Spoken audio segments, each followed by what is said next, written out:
நீ வாயில வந்ததெல்லாம் பேசக்கூடாது. நான் ஊழல் ஒழிப்பேன், வறுமையை ஒழிப்பேன்னாரு. விஜய்க்கு தெம்பு திறன் எந்த ஜாதி ஒழிக்க சொல்லுவாரா? ஜாதி ஒழிக்க என் கட்சி இருக்குன்னு சொல்றாரா? சொல்லுங்க சார். விஜய்க்கு தெம்பு இருந்தனா போய் சொல்லுங்க சார். திமுக ஊழல் பண்ணிச்சா, அதிமுக ஊழல் பண்ணிச்சா இப்போ வாதம் இல்லை. பண்ணட்டும் பண்ணாமல் இருக்கட்டும், அது எதிர்க்கிறதுக்கு வந்து ஜனநாயக சக்திகளும் இருக்கிறாங்க. விஜய் மட்டும்தான் போய் எதிர்த்தில்லை. அதான் தப்பு. உங்களோட கட்சியோட கொள்கை என்ன, நீங்கள் என்ன மாதிரியான நகர்வுகளை எடுத்துகிட்டு போக போகிறீங்க அப்படின்ட்டு சொல்லணும். ரெண்டுத்துக்குமே மாற்றா நாங்கள் வருவோம்னு சொன்னால் என்ன மாற்று வந்துரு போகுது? மாற்று எங்கேன்னு திரும்ப வரணும்? மாற்று மூன்றாவது அணிக்கான மாற்று எங்கே திரும்ப இருக்குது? இன்றைக்கி வந்து இடதுசாரிகளும் சிறுபான்மையினரும் தலித் மக்களும் ஒன்றிணைதாக தான் மாற்று. அது சொல்கிறாங்களா? அவங்களுக்கு வெக்கமாக இல்லை? அதிமுக இதை சொல்கிறதுக்கு வாய் கூசலையா? இல்லை ஐடி விங்கில் போட்டாங்கிறது வந்து இது அந்த தலைவர் எடப்பாடிக்கு நாலேஜ் இல்லாமல் போட்டாங்கன்னு சொல்ல வராரா? இப்போ தலித் மக்கள் பிரச்சனை வந்து எங்களோட தலைவர் அண்ணன் திருமாவளவன் மட்டும்தான் கேட்கணுன்னா, அப்போ நீங்கள் எதிர்கட்சியாக இருந்துக்கு ஒருக்கும் லாக்கி இல்லையே. நான் ஏற்க ஒரு பேட்டிகள் விட சொல்லிட்டேன். அவர் வாயில் வந்து பாபா சாஹேப் அம்பேத்கர் வந்துட்டாலே அவர் முதலமைச்சர் ஆகிட்டோம், நானே வரவேற்குன்னு சொல்கிறேன். பாபா சாஹேப் அம்பேத்கர் பேர் உங்கள் வாயில் வராது.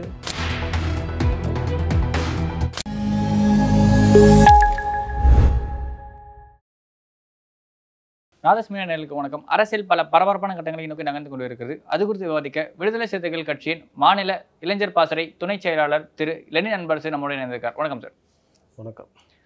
தொடர்ச்சியாக வந்து பார்த்தீங்கன்னா திமுக எதிர்ப்பை மட்டுமே பிரதானப்படுத்துகிறதா தாவேகா அப்படின்ற ஒரு கேள்வி இருக்குல்ல. ஏன்னா இப்போ அதிமுகவும் இருக்கு, திமுகவும் இருக்கு. அதிமுக ஆட்சியில் இல்லைன்ற காரணத்துக்காக மட்டுமே அவங்க பண்ண விஷயங்கள் நான் பேசவே மாட்டேன் அப்படின்றது வந்து பார்த்தீங்கன்னா ஒரு தலைபட்சமாக செயல்படுற மாதிரி இல்லை, ஒரு ஹிடன் அஜெண்டா பின்னாடி செயல்படுற மாதிரி தெரியுது. உண்மைதான், அஜெண்டா தான் அவருக்கு. இப்போது திமுக எதிர்ப்புன்னு தாவேகா சொல்கிறதுக்கு காரணம் எல்லா ஆளுங்கட்சிக்கும் இந்த இதுதான் வரும். இன்றைக்கி அதிமுக இருந்தாலும் அதிமுக எதிர்த்து தான் செய்கிறேன்னு சொல்லுவார்.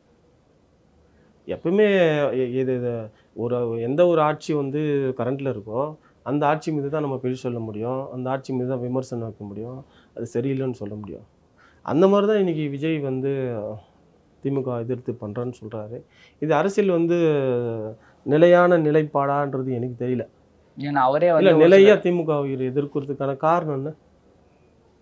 விஜய் வந்து திமுக வந்து குடும்ப ஆட்சி அப்படின்ற ஒரு விஷயங்களை அவர் சொல்கிறாரு. குடும்ப ஆட்சி அப்படின்றத சொல்கிறாரு அவர். அதை மட்டும் தான் பர்டிகுலராக திருப்பி சொல்கிறார். குடும்ப ஆட்சிக்கு மட்டுமே இல்லை, குடும்ப ஆட்சிக்கு மட்டுமே இவர் எதுக்குறாரா?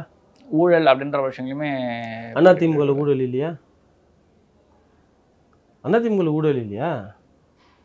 எங்க அதிமுக தலைவர் அம்மையார் ஜெயலலிதா ஊழல் குற்றம் சாட்டப்பட்ட ஒரு குற்றவாளியாக அவங்க இருந்தாங்க. இன்னைக்குமே ஆமாம், அவங்க இறந்ததுக்கு அப்புறமா வந்து அந்த லிஸ்ட்லேருந்து அவங்க வந்துட்டு வாங்க. ஆனால் ஒரு தலைவரே இருந்தாங்கல்ல, யார் ஊழல் செய்யலை? சரி, அவர் ஊழல் செஞ்சுட்டாங்க, அதிமுக ஊழல் செஞ்சு திமுக ஊழல் செஞ்சிருச்சு. நீங்கள் என்ன பண்ண போகிறீங்க? ஊழல்லாம் வந்து இது பண்ண போகிறீங்களா? சரி, ஊழல் நீங்கள் ஒழிக்கிறன்றீங்களே, ஒரு கட்சியோட திட்டத்தை சொல்லுங்கள். பாலிசி வைஸ் எதுவுமே இவங்க அனௌன்ஸ் பண்ணன்றது ஒரு கேள்வியாக இருக்குல்ல. இப்போ அதுதான் சார், அதை சொல்லிட்டு போடணும்ல. நீ வாயில் வந்ததெல்லாம் பேசக்கூடாது. நான் ஊழல் ஒழிப்பேன், வறுமையை ஒழிப்பேன்னாரு. விஜய்க்கு தெம்பு திறன் எந்த ஜாதி ஒழிக்க சொல்லுவாரா? ஜாதி ஒழிக்க என் கட்சி இருக்குதுன்னு சொல்கிறாரா? சொல்லுங்கள் சார். விஜய்க்கு தெம்பு இருந்தனா போய் சொல்லுங்கள். திமுக ஆட்சி பகிங்கரமாக நான் எதிர்க்கிறேன்னு சொல்கிறீங்க. ஊழலில் நான் ஊழல் பண்ணுறாங்க, அது வந்து குடும்ப ஆட்சி, குடும்ப வாரிசு முறைப்படி இருக்குது, மன்னர் ஆட்சி நடக்குது, அதெல்லாம் எதிர்ப்புன்னு சொல்கிறீங்களே, அதில் இதுவும் சேர்த்து சொல்லுங்களேன். ஆனால் இப்போ கொங்கு மண்டலம் மாதிரியான ஒரு ஜாதி ஆதிக்கம் நிறைந்த பகுதியில் இந்த மாதிரி ஒரு ரசிகர்கள் பட்டாளத்தை மட்டுமே வச்சு ஒரு இது மாதிரியான விஷயங்கள் கட்டமைக்கிறது ஜாதிக்கு எதிரான ஒரு சின்ன ஒரு முன்னெடுப்புன்ற மாதிரி நம்ம எடுத்துக்கலாம்ல.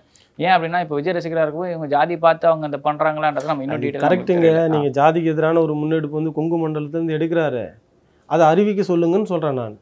இப்போ நீங்கள் சொல்கிறீங்களே ஜாதிக்கு எதிரான ஒரு முன்னெடுப்புன்னா நான் வரவேற்கிறேன், நீங்கள் அறிவிச்சுட்டு போங்கன்னு சொல்கிறேன்.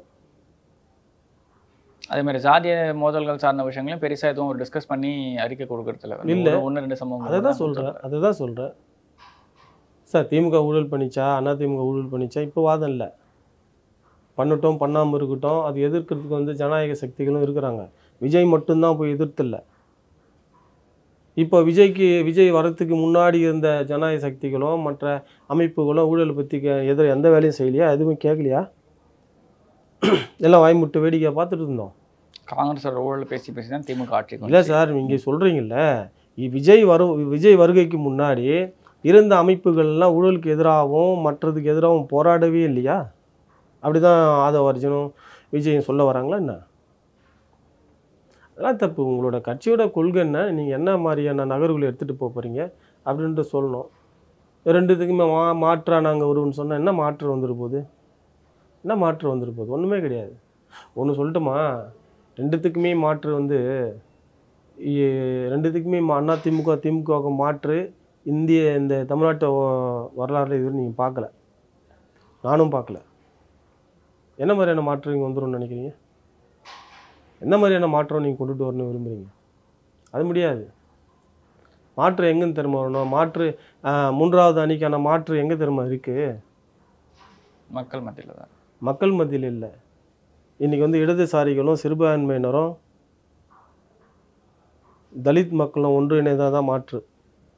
விஜயாலெல்லாம் முடியாது. முடிவு பண்ணீங்க. ஆனால் அப்படி ஒரு அலைன்ஸ் ஃபார்ம் பண்ணி மக்கள் நல கூட்டணின்னு வச்சப்போ ஜனங்க வந்து அதை ஏற்றுக்கல அப்படின்ற ஒரு விஷயம் இருக்குல்ல. 2016 மக்கள் நல கூட்டணின்னு சொல்லிட்டு இடதுசாரி அமைப்புகள் மதிமுக, தேமுதிக ஏற்றுக்கல சார். அது ஒரு முயற்சி. ஏன்னா ஒரே ஒரு இதில் ஒரே ஒரு முயற்சியில் மாற்றிட முடியாதுல்ல. நிச்சயமா மக்கள் நல கூட்டணி மாதிரி அடுத்தடுத்து வரணும். இப்போ விஜய் இல்லை, 1000 விஜய் வந்தாலும் அதெல்லாம் மாற்றிட முடியாது. ஏன் முடியாதுன்னு நான் சொல்கிறேன்னா, இந்த வந்து சிறுபான்மையினர் வந்து தலித் மக்களும் எல்லா கட்சியிலும் பிரிஞ்சு இருக்கிறாங்க. இவங்களும் ஒன்றுபட்டால் தான் அது சாத்தியம். இப்போ மூன்றாவது அணி ஏன் அமையாதுன்னா, இதுக்கு ஏன் நாங்களும் ஒத்துக்க மாட்டோம் மக்கள் ஒத்துக்க மாட்டாங்கன்னா, மூன்றாவது அணி எல்லாமே வந்து ஃப்ளாப் ஆகிடும். இந்த இருக்கிற அண்ணா திமுக கூட இது நாள் வரை நீங்கள் பார்த்தீங்கன்னா மாறி மாநில தேசிய கட்சிகளை கூட்டணி தான் வைப்பாங்க.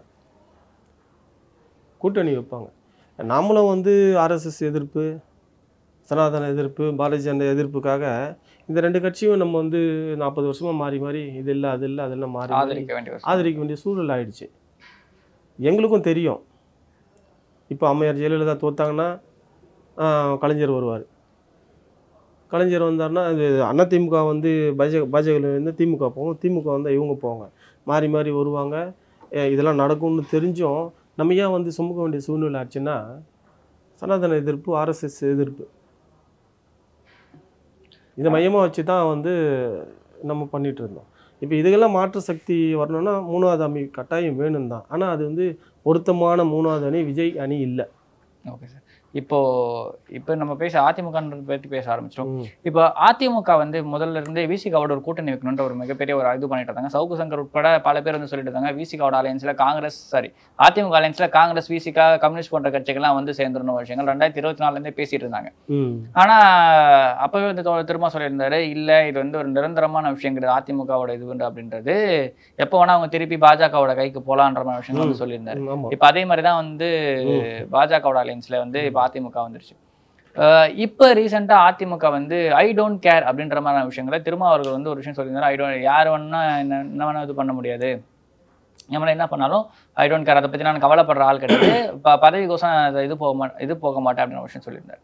இந்த ஐ டோன்ட் கேர்ன்ற விஷயத்தை வச்சு தலித் மக்கள் மீது நடத்தப்பட்ட எல்லா வன்முறையும் பட்டியலிட்டு ஒரு விஷயத்த ஒரு கார்ட்டூன் இமேஜ் மாதிரி ஒரு இமேஜை வந்து அதிமுகவோட ஐடி வந்து ஸ்ப்ரெட் பண்ணுது.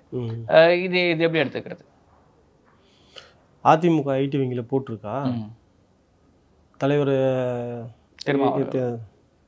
எங்கள் தலைவர் அதை பற்றியும் கண்டுக்கலன்னு அது சொல்கிறாங்களா? அவங்களுக்கு வெக்கமா இல்லை? அதிமுக இதை சொல்கிறதுக்கு வாய் கூசு இல்லையா? இல்லை ஐடி விங்கில் போட்டாங்கிறது வந்து இது அந்த தலைவர் எடப்பாடிக்கு நாலேஜ் இல்லாமல் போட்டாங்கன்னு சொல்ல வராரா? இப்போ தலித் மக்கள் பிரச்சனை வந்து எங்களோட தலைவர் அண்ணன் திருமாவளவன் மட்டும்தான் கேட்கணுன்னா, அப்போ நீங்கள் எதிர்கட்சியாக இருந்துக்கு ஒருக்கும் லாய்க்கு இல்லையே. நீங்கள் சொல்லுங்கள், ஒரு தலித்துக்கோ இஸ்லாமியருக்கோ இல்லை ஒட்டுமொத்த சிறுபான்மையினருக்கோ ஏதாவது ஒரு பிரச்சனைன்னா அது தலைவர் திருமா மட்டும்தான் கேள்வி எழுப்பணுமா அப்படின்ற சமூக கட்டமைப்பு தான் இன்றைக்கி இருக்குதா? இதெல்லாம் இதை சொல்ல கேவலமா இல்லை? அப்போ எதிர்கட்சிக்கு இவருக்கு மக்கள் மீது என்ன பொறுப்பு இருக்குது? தலித் மீது சிறுபான்மையினர் போது அதிமுக என்ன பண்ணாங்க? தாக்கப்பட்டாங்கன்னு பட்டியலிட்டு சொல்கிறீங்களே, அந்த தாக்குதலுக்கு எதிர்வினை நீங்கள் ஆற்றுனது என்னன்னு சொல்லணும்ல. அதில் எத்தனை விஷயத்த அதிமுக கண்டனம் தெரிவிச்சிருக்குன்ற ஒரு விஷயம் அவர் சொல்லணும்ல. எடப்பாடி அப்பெல்லாம் வாய் முடியும் கம்முன்னு இருந்தார. புரட்சியாளர் அம்பேத்கரை வந்து அவமதிக்கும் போது நாடே கொந்தளிச்சுதே. அமித்ஷா பேசினப்பவும் இது பெருசா அமித்ஷா பேசினப்போ இவ்வளோ நாடுமே இந்த தமிழ்நாடு முழுக்க திராவிட முன்னேற்ற கழகம் அவங்க இறங்கி ஆர்ப்பாட்டம் செஞ்சாங்களே, கண்டனத்தை தெரிவித்தாங்களே. எடப்பாடி எங்கே போயிட்டு இருந்தார்? நான் ஏற்க ஒரு பேட்டியில் கூட சொல்லிட்டேன். அவர் வாயில் வந்து பாபா சாஹேப் அம்பேத்கர் வந்துட்டாலே அவர் முதலமைச்சர் ஆகிட்டோம், நானே வரவேற்குன்னு சொல்கிறேன். பாபா சாஹேப் அம்பேத்கர் பேர் உங்கள் வாயில் வராது. அப்புறம் நீங்கள் என்ன இந்த மக்கள் மீது வந்து அக்கறை செலுத்திட்டு போகிறீங்க? இவ்வளோ கேள்வி எழுப்புகிற இவங்க வந்து அதிமுக அரசு வந்து அதிமுக அரசு வந்து இந்த மக்களுக்கு என்ன செஞ்சாங்க? இவ்வளோ வன்முறை செயல் இருந்திருக்குதுங்க. இன்றைக்கி கூட நான் பார்த்தேன், அந்த துப்பாக்கி சூடு தவிர வேறு எதுவுமே நான் செய்யலைன்றாங்க. ஏன் அதிமுக ஆட்சியில் வந்து தலித்துக்கு எதிரான வன்முறை சம்பவங்கள் நடக்கவே இல்லையா? அதிகமாக நடந்திருக்கு. இப்போ இதெல்லாம் வாய் திறக்காத எடப்பாடி கூட்டணிக்கு நாங்கள் வந்து உடன்படலை, நாங்கள் இசை தரல, எங்கள் தலைவர் அதுக்கு சம்மதம் தெரிவிக்கணும்னு திட்டவட்டமாக சொன்னதுக்கு அப்புறமா தலித் மக்கள் மீதான பிரச்சனைகளுக்கும் ஒடுக்குமுறைக்கும் தலைவர் திரும்ப என்ன செஞ்சார்னு கேள்வி எழுப்புறாங்களே. அதிமுக ஆட்சி நீங்கள் என்ன செஞ்சிருந்தீங்க? ஒன்று சொல்லுங்கள். எடப்பாடியை ஒன்று சொல்லுங்கள். நாங்கள் தலித் மக்களுக்கு இதை செஞ்சோம், அதை செஞ்சோம், இந்த தாக்குதலுக்கெல்லாம் இது மாதிரி ஒரு எதிர்வினை ஆற்றணும், அனைத்து இந்த அதிமுக தலித் மக்களுக்கும் சிறுபான்மை மக்களுக்கும் எல்லாத்துக்கும் பாதுகாப்பான ஒரு இயக்கம், நாங்கள் இதை செஞ்சுருக்கணும் ப்ரூவ் பண்ண சொல்லுங்கள். அவரை சொல்லுங்கள் சார், ப்ரூவ் பண்ண சொல்லுங்கள். ஏதோ வாய் புளிச்சதோ மாங்காய் புளிச்சதோ அடிச்சு விடக்கூடாது. நீ சொல்லு, நாங்கள் சொல்கிறோம். எங்கள் தலைவர் எங்கெங்கே போனார், எந்தெந்த மக்களை சந்தித்தார், எந்தெந்த பிரச்சனைக்கு எந்தெந்த வன்முறைக்கு என்னென்ன தீர்வு சொன்னார், எந்தெந்த நேரத்தில் எத்தனை மணி நேரத்தில் களத்து நின்றார் நான் சொல்கிறேன். விடுதலை சிறுத்தை கட்சி பொறுப்பாளர் நான் சொல்கிறேன் சார். இந்த நிமிஷம் பட்டியல் எடுத்து நான் கொடுக்குறேன். அதிமுக சொல்ல தெம்பு இருக்கா, திராணி இருக்கா, கேட்டு சொல்லுங்கள். சும்மா அதெல்லாம் வாயில் வந்தாலும் அதை பேசக்கூடாது. எங்கள் தலைவரோட உழைப்பையை கொச்சப்படுத்துறதா அது அர்த்தமாயிடும். இப்போ இவ்வளோ பேசுகிறாரு, திருமாவளவன் என்ன கேள்வி எழுப்பினாரு கேட்குறாருல, இதுவே ஒரு ஒடுக்குமுறை தானேங்க. இந்த மாதிரி வந்து ஒரு ஒரு ஒரு ஒரு அருவருப்பான வார்த்தை, கீழ்த்தரமான வார்த்தை ஒரு எதிர்கட்சி தலைவர் பேசலாமா? இல்லை அவருக்கு தெரியாமல் கூட இருக்கட்டும், அவங்க ஐடி விங்கில் தானே போட்டாங்க, அதை அவர் கண்டிச்சிருக்கணும்ல.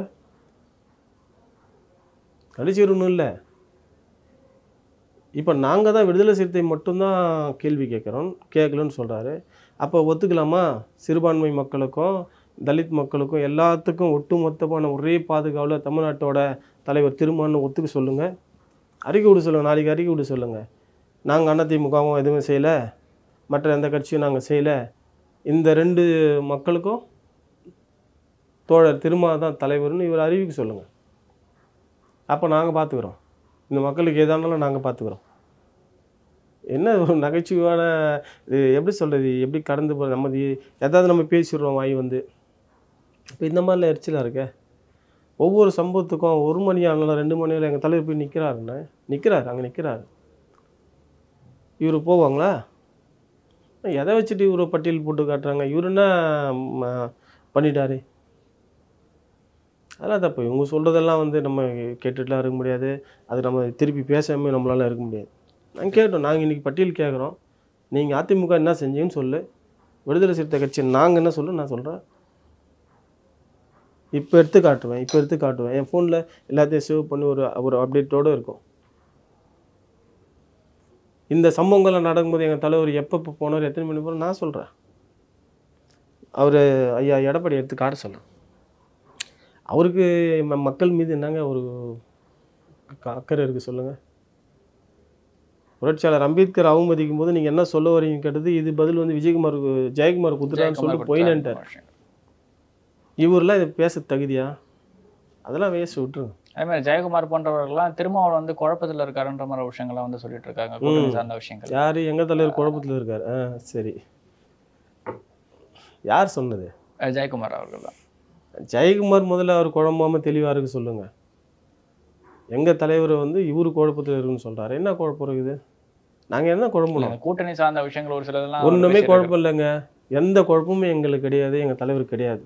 ஏன் சொல்லட்டுமா? திட்டவட்டமாக ஒரு விஷயத்தை அவர் ஏன் சொல்கிறாரு, பிஜேபி பாமக இருக்கிற பாமக கூட சேர மாட்டோம், அவங்க இருக்கிற அணியிலும் சேர மாட்டோம்னு நாங்கள் ஏன் திட்டவட்டம் சொல்கிறோன்னா, நாங்கள் குழம்பி இருக்கிறோமா தெளிவாக இருக்கிறோமா? ஒன்று புரிஞ்சுக்குங்க, இதை புரிஞ்சுக்குங்க. திட்டவட்டமாக ஒரு முடிவு எடுக்கிறவங்கக்கிட்ட என்ன குழப்பம் இருக்கும்? ஏன் நாங்கள் குழம்புறதுக்கான வாய்ப்பு இல்லை, நாங்கள் குழம்புன்னு அவசியம் இல்லைன்னா, நாங்கள் முன்னெடுத்து போகிறது வந்து புரட்சியாளர் அம்பேத்கர் அரசியல், புரட்சியாளர் அம்பேத்கரோட பார்வை. இந்த 2 கட்சியுமே அப்படியே மக்கள் விரோத செயல்களில் ஈடுபடும். எது? பாரதிய ஜனதாவும் பாட்டாளி மக்கள் கட்சியும் மக்கள் விரோத கட்சி தான். இது 2மே வந்து சனாதனத்தையும்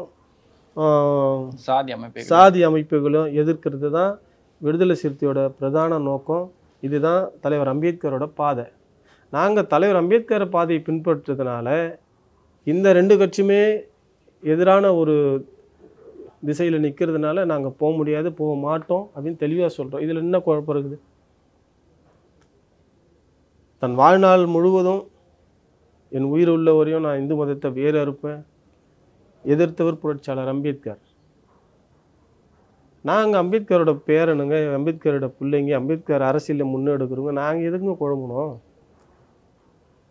தேசிய அளவில் அகில இந்திய அளவில் வந்து பாரதிய ஜனதா எந்த மாதிரியான ஒரு முன்னெடுப்பு கையில் எடுக்குதோ அதை தானே தமிழ்நாட்டு அளவில் பாட்டாளி மக்கள் கட்சி கையில் எடுக்குது.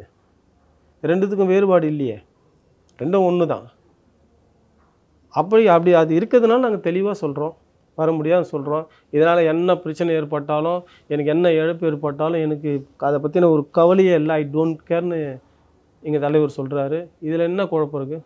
எது இருந்தாலும் பரவாயில்லன்ற விஷயம் சொல்கிறார். பரவாயில்ல சார், எங்களுக்கு பரவாயில்ல, எங்களுக்கு இந்த சீட்டு முக்கியம் இல்லை, இது முக்கியம் இல்லை. இப்போ கூட நம்ம வந்து முதலமைச்சராக வர முடியாது, அது கொஞ்சம் கஷ்டம் ஏன் அப்படின்னு சொல்கிறதுக்கு எவ்வளோ விமர்சனம் வச்சாங்க, எப்படி முதலமைச்சர் ஆகிடுவீங்க? ஒரு 3வது அணி அமைக்கணும். ஆனால் அந்த 3வது அணி வந்து யாரெல்லாம் இணைஞ்சா அது சாத்தியக்கூறாகும் அப்படின்றது தெளிவாக தெரியுது. நான் சொன்னேன் மக்கள் ஏற்றுக்கணும். அதை தான் முதல்ல வந்து இவங்க 3 பேர் ஒன்றா இருக்கணும். இடதுசாரிகளும் சிறுபான்மை மக்களும் தலித் மக்களும் 3 ஒரு அணியில் இருக்கணும். அப்போ தான் இது சாத்தியப்படும். இல்லை குறைஞ்சபட்சம் நம்ம அரசியலை மாற்றி அமைக்கக்கூடிய ஒரு வலிமை நம்மக்கிட்ட இருக்கும். இது எதுவுமே இல்லாமல் பிரிஞ்சு நம்ம இருக்கிறோம். அப்போ எப்படி இதெல்லாம் சாத்தியமாகும்? இப்போது அமெரிக்கா மாதிரி 2 கட்சி தான் இருக்கணுன்ற மாதிரி விஷயங்கள்லாம் கொண்டு வந்தால் அதுக்கான வாய்ப்பு இருக்கும்னு நினைக்கிறீங்களா? அப்படியா? அமெரிக்கா மாதிரி புரியல எனக்கு.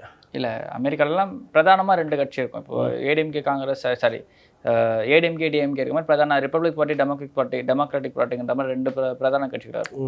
முக்கியமான அரசியல் தலைவர் அதிலிருந்து ஒரு முக்கியமான ஒரு கொள்கையோ ஒரு பாலிசியோ வச்சு வந்து பார்த்தீங்கன்னா களமாடுவாங்க. அவங்கள உள்ளுக்குள்ளேயே ஒருத்தராக தேர்ந்தெடுத்து மேலே வந்து அவங்க அதிபராக. அந்த முறை நம்ம இந்தியாவில் இல்லையே, ஜனநாயக முறைப்படி தானே அது. அந்த மாதிரி இங்கே எதுவும் வாய்ப்பு இல்லை. ஆனால் இப்போ இந்த முறையே தான் பல தலைவர்களை வந்து பதவிக்கே வரவிடாமல் பண்ணுதோ அப்படின்ற ஒரு கேள்வியும் இருக்குல்ல. சிறுக பல இடங்களில் தனியாக பிரிஞ்சிருக்காங்க. அப்படி இருக்கிறப்போ ஒரு சில சின்ன வேறுபாடு காரணமாக அவங்க வந்து டைவர்ட் ஆகி பிரிஞ்சு போயிட்டே இருக்காங்கன்ற ஒரு கேள்வி. இதை யாரை செய்ய சொல்கிறீங்க? எல்லாருமே குரல் கொடுத்தா பார்லிமெண்ட்டில் கொண்டு வரதுக்கான வாய்ப்பு இருக்கும்ல சார். அரசமைப்பு சட்டத்தையே தூக்கி எறிகிறாங்க, இது சாத்தியப்படுமா? வரும், நீ நினைக்கிற மாதிரி வரப்போகுது. பாரதிய ஜனதா மட்டும்தான் இருக்கும்னு நினைக்கிறேன். பாரதிய ஜனதா மட்டும்தான் இருக்கும். அதுக்கு துணையாக அவங்களுக்கு ஆதரவு கொடுக்குற ஒரு அமைப்பு அவங்க உருவாக்கி வச்சுப்பாங்க. ஆனால் மக்கள் பார்வைக்கு 2மே எதிர்துருவமாக காட்டிப்பாங்க. அந்த நிலை வரும்னு தான் நினைக்கிறேன். வரட்டும், பார்ப்போம். Okay sir. இப்போ பஹல்காம் தாக்குதலை தொடர்ந்து வந்து பார்த்தீங்கன்னா இந்தியா வந்து பாகிஸ்தானுக்கு போகிற நதியெல்லாம் நிறுத்தி வச்சிருந்துச்சு. அது தவறு அப்படின்னு சொல்லிட்டு திருமாவர்கள் வந்து ஒரு அறிக்கைன்னு சொல்லி ஒரு விஷயம் பேசியிருந்தார். அதை வந்து பாஜகவினர் வன்மையாக விமர்சிட்டு இருக்காங்க. என்னன்னு பார்த்தீங்கன்னா, இவர் வந்து பாகிஸ்தானுக்காக இது பண்ணுறாரு, இவரோட ஒரிஜினல் முகம் இப்படிதான்ற மாதிரி விஷயங்கள்லாம் பேசிட்டு இருக்காங்க. இதை எப்படி எடுத்துக்கிறது? இன்னைக்கு பிஜேபியோட ஒரிஜினல் முகம் வெளிப்பட்டது, அதுக்கு என்ன சொல்கிறீங்க? அதாவது ஒருத்தன் சும்மாவே நம்ம மேலே பண்ண மாட்டான். அது கூட எங்கள் தலைவர் வந்து திட்டவட்டமாலாம் அதை சொல்லலை. இந்த மாதிரி நதிநீர் பிரச்சனையில் நீங்கள் தலையிட வந்து அது வந்து ஒரு வாழ்வாதாரம் பிரச்சனை பாதிக்கும். அதான் அது ஒரு வாழ்வாதாரம் பிரச்சனையாச்சு, மக்களோட உயிர் பிரச்சனையாச்சு. அதை நீ தடுத்ததுனால அவன் கோவப்பட்டிருக்கலாம். அதை நீ தடுத்தது தவறு, அதை தடுத்திருக்கக்கூடாதுன்றது வந்து ஒரு ஒரு ஒரு பொது நீரோட்டத்தில் தான் அவர் பேசுகிறாரு. அதை ஒரு பக்கம் விடுங்க. இன்றைக்கி என்ன நிலைமை? இன்றைக்கி பிஜேபிக்காரங்களே அந்த தாக்குதல் நடத்துறதுக்கு பிஜேபியிலே பொறுப்பில் இருக்காங்க. இப்போ வந்து பிஜேபி திட்டமிட்டு அந்த தாக்குதல் நடத்துதாக சொல்லப்படுறாங்க. பல ஊடகங்களில் வந்து எழுதுகிறாங்க. இதுக்கு என்ன சொல்ல வர போகிறாங்க? அன்றைக்கி எங்கள் தலைவர் மீது அவ்வளோ கோவப்பட்டவங்க இன்றைக்கி பிஜேபி மேலே ஏன் கோவப்படலை, இல்லை காங்கிரஸ் கூட ஏன் அவ்வளோ சுமூகமான ஒரு எதிர்நிலை ஆற்றுறாங்க, சுமூகமான ஒரு எதிர்ப்பு அவங்க தெரிவிக்கிறாங்க. மத்திய அரசோட அதுவும் ஏன் புரியல எனக்கு. நான் வெளிப்படையாக சொல்கிறேன், நான் காங்கிரஸ் கூட்டணி இருக்குதுலாம் நான் சொல்லலைங்க. இன்றைக்கி பகிங்கரமாக தெரிஞ்சும் கூட அன்றைக்கி எங்கள் தலைவர் பேசும்போது வந்து எல்லா அமைப்புங்களும் குதிக்குதுன்னு குதிச்சாங்க. அவர் வந்து யாருக்கும் ஆதரவாலாம் பேசலை, பொதுவாக கருத்து சொல்கிறார். அதுவே தப்புன்னும் போதும் இன்றைக்கி வெளிப்படையாக பாரதிய ஜனதா தான் இந்த தாக்குதல் நடத்தியிருக்குது, அந்த கட்சியோட ஒரு பொறுப்பாளர் தான் இதுக்கு மூலியாக செயல்பட்டுருக்கிறார், தலைமை தாங்கியிருக்கிறாங்கன்றது ஊடகம் அறியுது, நாடு அறியுது. இதுக்கு எந்த மாதிரியான எதிர்ப்பு இந்த மக்கள் தெரிவித்தாங்க? காங்கிரஸ் உள்பட. காங்கிரஸ் சும்மா அப்படி சாஃப்டாக டீல் பண்ணுறாங்களே. ஏன்? இதெல்லாம் மக்கள் ஏமாற்றக்கூடிய வேலை தான். இதை பொறுப்பேற்று அமித்ஷா பதவி விலகும்னு நாங்கள் சொல்கிறோம். அப்போ நாங்கள் அமித்ஷாக்கு எதிரானவங்களா, இல்லை மக்கள் மீது எங்களுக்கு அக்கறை எல்லாமே நாங்கள் இயக்கம் நடத்துகிறோம்? அதை கூட எதுக்கு காரணம்னா, இதுக்கு முன்னாடி இன்னொரு தாக்குதலில் அந்த மாதிரி ஒரு ஒரு உள்துறை அமைச்சர் வந்து பதவி விலகிருக்கு, அதை மேற்கோள் காட்டி தான் தலைவர் பேசினார். இப்போ நாங்கள் சொல்லிட்டா பிஜேபி வந்து உடனே அமித்ஷாவை எடுத்துகிட்டு போதா? இல்லை, அந்த மாதிரி ஒரு அழுத்தம் கொடுக்கக்கூடிய வலிமை பெற்ற இயக்கமும் விசிக இல்லை. இது ஒரு கருத்து உரிமை தான். இந்த மாதிரி செய்யணுங்க ஏற்கனவே பண்ணியிருக்கிறாங்க. இதன் அடிப்படையில் ஒரு பதவிகளை கொண்டுறது, பதவிக்குன்னா ஒரு அவமான கேடு, அது அந்த அரசுக்கு வரணுன்ற ஒரு நெருக்கடி தான் நம்ம கொடுக்குறோம். அதை கொடுக்கணுன்றதுக்காக தான் எங்கள் தலைவர் அப்படி பேசுகிறாரு. உடனே தலைவர் திரும்ப இப்படி பண்ண சொன்னால் எங்கள் தலைவர் சொன்னால் எல்லாத்தையும் நீங்கள் செஞ்சுட்டு போகிறீங்களா? சரி, சொல்லிட்டார் அமித்ஷா பதவி வெளியிட்டு சொல்லுங்கள் பார்ப்போம். சரி, ஓகே சார். இவ்வளோ நேரம் உங்களோட பொண்ணான இதை கொண்டு பகிர்ந்து நன்றி. தேங்க்யூ. நன்றி.